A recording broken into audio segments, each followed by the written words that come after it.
Senador Paulo Paim, Vossa Excelência acaba de ler aí o texto de uma medida provisória, 661, que é um instrumento mais rápido de eficácia imediata que o governo usa, que veio substituir o famigerado decreto-lei, que tinha decurso de prazo, que era do regime militar, e na Constituição de 88 se criou a medida provisória para um regime parlamentarista e deveria ser usada apenas nos casos de urgência e emergência. A medida provisória hoje é o cheque em branco que os constituintes de 88 entregaram na mão do presidente da República. E nós estamos aqui sufocados pela medida provisória. Todo dia, toda semana, parece que chega uma medida provisória. Poucas são as iniciativas do próprio Congresso Nacional para deliberarem sobre matérias das diversas naturezas, inclusive da área financeira. Mas o senador Paulo Paim e a bancada gaúcha, o senador Pedro Simon, o senador Álvaro Dias, do Paraná, da mesma forma, o deputado Rubens Bueno e outros parlamentares, trabalhamos intensamente acompanhando a novela e o drama vivido por aeronautas do Aeros para conseguirem ter em mãos o direito que era receber a indenização devida pelas aposentadorias pagas, pelos valores pagos ao fundo e que não foi adequadamente fiscalizado pela Secretaria de Previdência Complementar. O resultado disso foi que a Justiça teve que, depois de 4 longos anos e 8 anos de espera pelos aeronautas e aeroviários, a sentença judicial finalmente deu, e o governo, em vez de usar a medida provisória, que era muito mais rápida, exclusivamente para dizer que, atendendo a uma decisão judicial, estava liberando 248 milhões de reais para efeito de pagamento e execução de uma sentença do Fundo Aeros para aquelas pessoas que há anos aguardam um comandante Zoroastro, que o senador Paulo Paim mostrou no dia da sessão do Congresso Nacional, 83 anos, aguardando ainda o resgate de um direito. Pois aí entrou uma decisão, teve para entrar no orçamento, teve que ser uma tramitação quase correndo o risco, porque entrou junto o PLN 31 com o PLN 36, o famigerado PLN, que alterou as metas do ajuste fiscal, as metas do superávit fiscal.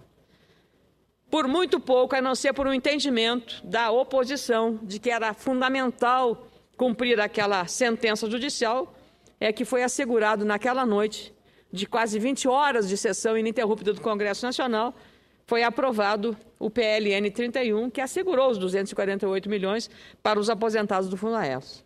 E hoje o governo manda uma medida provisória, liberando pouco menos, 31 bilhões de reais.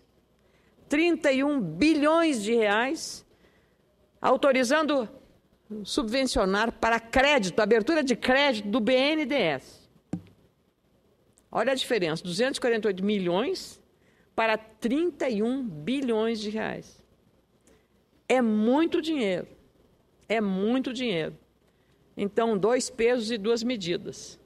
E por isso que a gente tem que trazer esse tema à tona na hora em que estamos acompanhando, cada dia mais perplexos com o que está acontecendo com a nossa maior estatal, a Petrobras.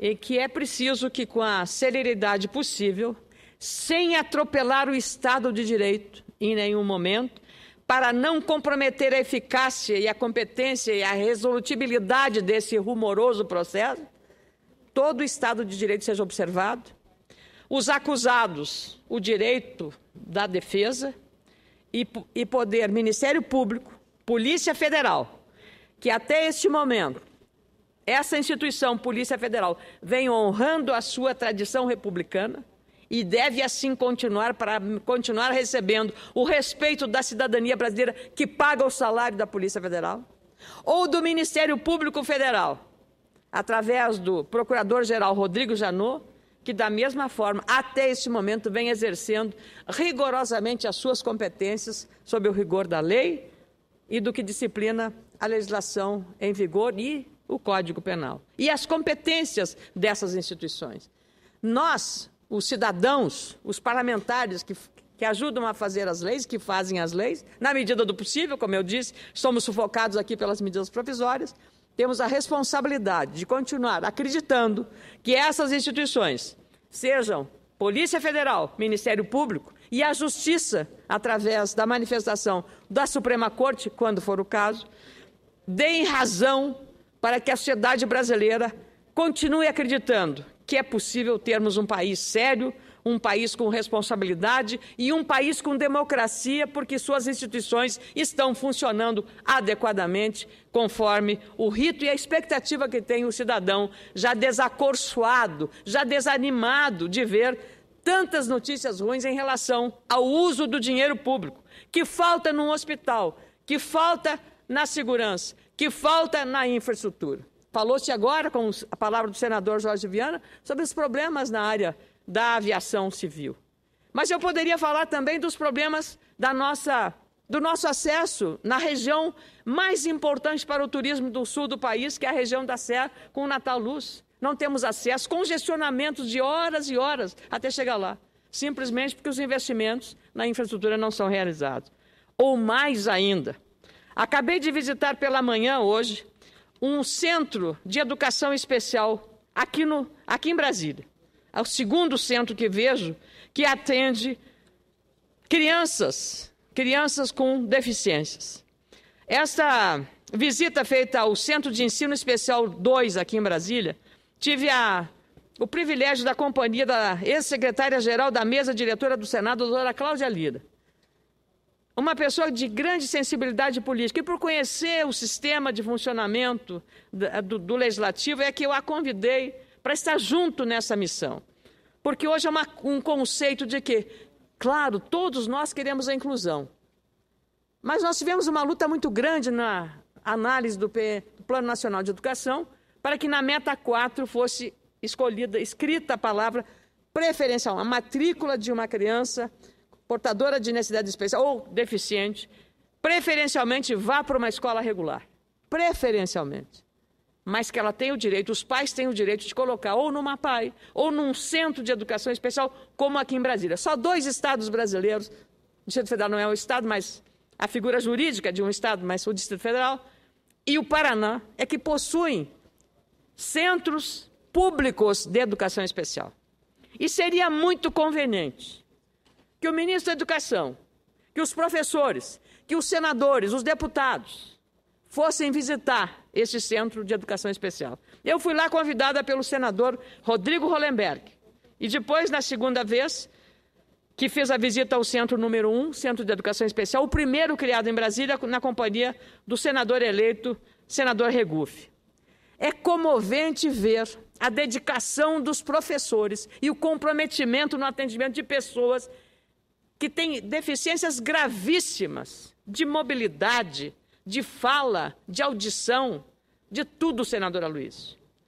E a escassez, hoje tem uma semi-paralisação dos professores por falta de pagamento.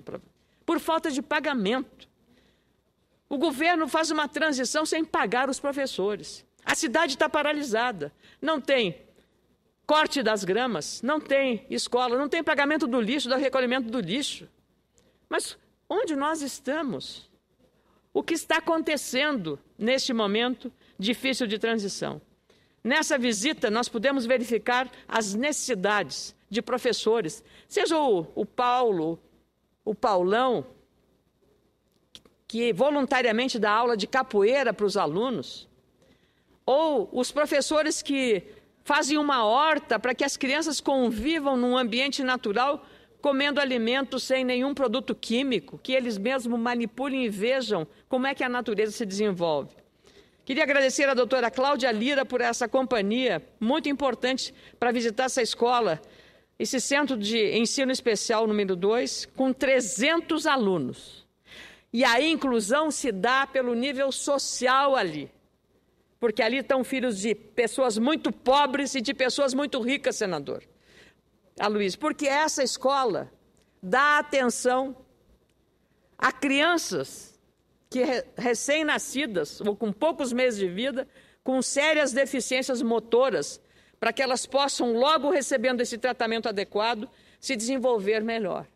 E vi lá uma professora tentando, a mãe junto, equilibrar essa criança para que ela pudesse fisicamente ficar com o pescoço ereto para poder se desenvolver mais.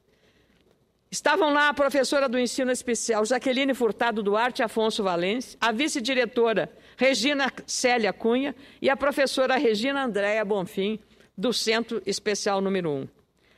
Visitamos as salas de aula na companhia da Bárbara Salles, do Pietro Rubim, as diversas atividades e até esta horta onde está sendo construída uma casa de garrafas PET, em uma demonstração da preocupação com a sustentabilidade. E tocava uma música muito bonita na horta, uma música clássica, senador, mesmo nós chovendo. E eu perguntei, de onde vem essa música? Essa música é para as plantas. É para as plantas. Eu me deu vontade de ficar lá um tempo, agarrei uns raminhos de funcho, botei na boca, me lembrando da minha infância, que a gente tomava chá de funcho. Na falta de café, tomava chá de funcho, ou chá de erva mate, não a outra, erva mate.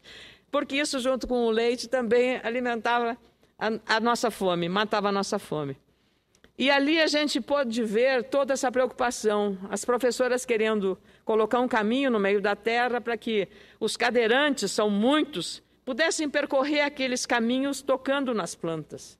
É uma forma de contato com a natureza.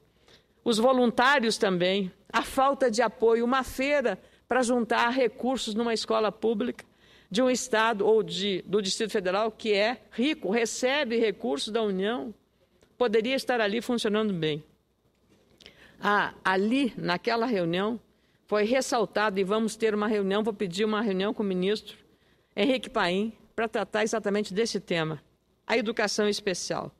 Nosso compromisso é agendarmos na nossa Comissão de Educação do Senado, da qual sou vice-presidente com o nosso querido senador Ciro Miranda, uma reunião com os professores da escola e o ministro da Educação nos próximos dias, ou quando ele tiver a oportunidade de nos receber, para que esse trabalho seja visto e valorizado.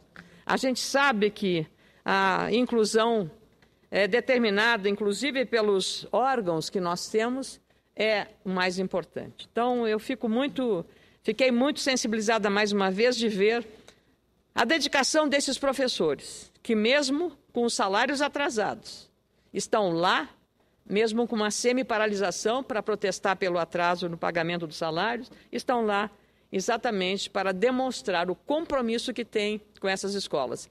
E eu ouvi o relato de um pai, aliás, um avô, que andou pelo mundo todo por ter condição financeira para isso, visitando escolas e não encontrou nenhuma com o grau de comprometimento. Uma escola pública no Brasil. E com todas essas dificuldades financeiras, eu queria... Todo o esforço que nós fizermos na Comissão de Educação será em homenagem não só a essas crianças que precisam, adultos, mas, sobretudo, à dedicação desses professores que precisam ser estimulados cada vez mais. Então, eu faço esse pronunciamento aqui hoje, nesta tarde de segunda-feira, exatamente para dizer que estamos assumindo esse compromisso em relação à dignidade. E quando a gente vê o dinheiro escorrer pelo ralo, como mencionei no caso da Petrobras, ou o dinheiro que o governo achou fácil de fazer uma medida provisória para abrir um crédito de 31 bilhões para o BNDES, e não ter um recurso para pagar o salário desses professores de um centro de educação especial, a gente se pergunta, mas que país é este? O que está acontecendo com o nosso país? E nós temos agora a celebração, amanhã, do Dia Internacional contra a Corrupção, e sabendo que hoje o advogado-geral, o titular, o ministro, controlador-geral da União, doutor ministro Jorge Age, entregou sua carta de demissão, está deixando o cargo depois de 8 anos. Eu penso que ele deu uma contribuição da mesma forma republicana em relação a esse órgão, no sentido de levantar o véu das irregularidades, ou, da palavra que gosta de usar, presidente, dos malfeitos, e mostrar que é possível, sim, que o setor público tenha instituições também no Executivo que cuidem da transparência e da responsabilização daqueles que chefiam órgãos responsáveis por combater diuturnamente a corrupção no nosso país. É o caso, eu penso que a avaliação desses 8 anos para o Dr. Jorge Hage, ele tenha que ser reconhecido pelo esforço que fez. E não só nas questões relacionadas ao governo federal, mas também a estados e municípios, sobretudo aos municípios. A Controladoria Geral da União talvez tenha sido mais rigorosa com os elos mais fracos da federação do que propriamente com o elo mais forte, que são estados e a própria União.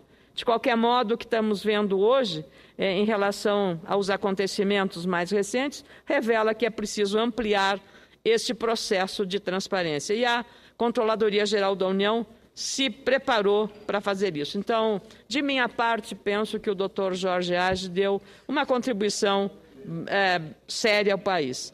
Por fim, senador Paulo Paim, e renova com a presença da doutora Cláudia, agradecimento à senhora pela companhia. Aniversário dela. Sábado. Exatamente, dia 6. Eu queria também fazer uma referência, porque como jornalista, senador Paulo Paim, eu penso que a transparência e a visibilização que os nossos órgãos de comunicação do Senado oferecem à população brasileira são extremamente relevantes. E desde o final de novembro, mais especificamente no dia 25, a TV Senado está operando com uma multiprogramação ao vivo em 2 canais no YouTube. Segundo o Google, será a primeira emissora do mundo a transmitir ao vivo mais de uma programação ao mesmo tempo nesse site, sem edição e sem cortes. No decorrer do ano que vem, serão implantados mais 6 canais. O internauta terá a vantagem de poder voltar até 4 horas da programação já exibida. Assim, às 18 horas será possível retornar à transmissão e assistir à sessão plenária desde o seu início às 14 horas, como acontece hoje, ou poderá acontecer amanhã, dependendo do gosto do internauta. O canal 1 exibirá a programação normal da emissora. O canal 2 veiculará outras atividades legislativas que estejam ocorrendo simultaneamente com a exibida no canal principal. Uma audiência pública, uma reunião de uma comissão mista especial sobre medida provisória, enfim, todas as atividades do Senado Federal. O canal 2 só permanecerá disponível no YouTube enquanto houver atividade ao vivo a ser transmitida. Então, eu penso que esta iniciativa da TV Senado se junta a outras iniciativas no sentido de ampliar as informações e a transparência. Então, quero de novo cumprimentar a TV Senado e a Secretaria de Comunicação do Senado Federal pelo trabalho que estão fazendo no sentido de ampliar o acesso do cidadão às informações das atividades que ocorrem aqui. E encarecer ao ministro dos Transportes, ao ministro das Cidades, no sentido da liberação e do exame dos projetos na nossa bancada do Rio Grande do Sul, com o nosso deputado José Stedley, para que a emenda de bancada possa contemplar projetos que deem acessos alternativos entre as cidades de Canela e Gramado, ou Canela, Três Coroas, para que o acesso dos turistas, que agora são aos milhares naquela região, não seja comprometido por congestionamentos e riscos até de acidentes, já que caminhões com toras de madeira daquela região cruzam no centro daquela cidade, que parece um verdadeiro presépio de Natal, porque está parecendo uma cidade europeia, dada a beleza da decoração e dos espetáculos. Para terminar, senador Paulo Paim, convido a todos os senadores a assistir não só o Natal Luz em Gramado, mas há também na região das Missões em Santo Ângelo, naquela belíssima imagem daquela catedral jesuítica que está lá de Santo Ângelo das Missões, mas também em Canela, que é a minha cidade do coração. Lagoa Vermelha é onde eu nasci, que eu amo de paixão, mas Canela agora é o meu domicílio. Então, em Canela, também o cenário de uma catedral de pedra é o cenário de uma apresentação de Natal ao vivo, gratuita, 15 mil pessoas ali. Queria cumprimentar nossos prefeitos, o Nestor Tissot de Gramado, o nosso Cléo Porte de Canela e o nosso Lelo em Nova Petrópolis, pela beleza que isso está. A gente fica, quando volta, senadora Luiz, vê que é possível, quando se quer trabalhar com correção, o que dá certo. Um espetáculo eu diria, poderia estar na Broadway, poderia estar na Europa, em qualquer lugar. cantores da melhor qualidade, corpo de baile, acrobatas subindo num guindaste altíssimo em cima da população. E parece que São Pedro estava do nosso lado, que fez um luar daqueles de a gente ficar ali olhando, não sabia se ir para o céu, para a frente da catedral, para o Papai Noel, descendo por um cabo de aço lá do última ponte da torre da catedral, descendo até as pessoas que foram lá para ver um momento de reflexão sobre o que significa o Natal e uma maior fraternidade entre as pessoas. Muito obrigada, senador Paulo Paim.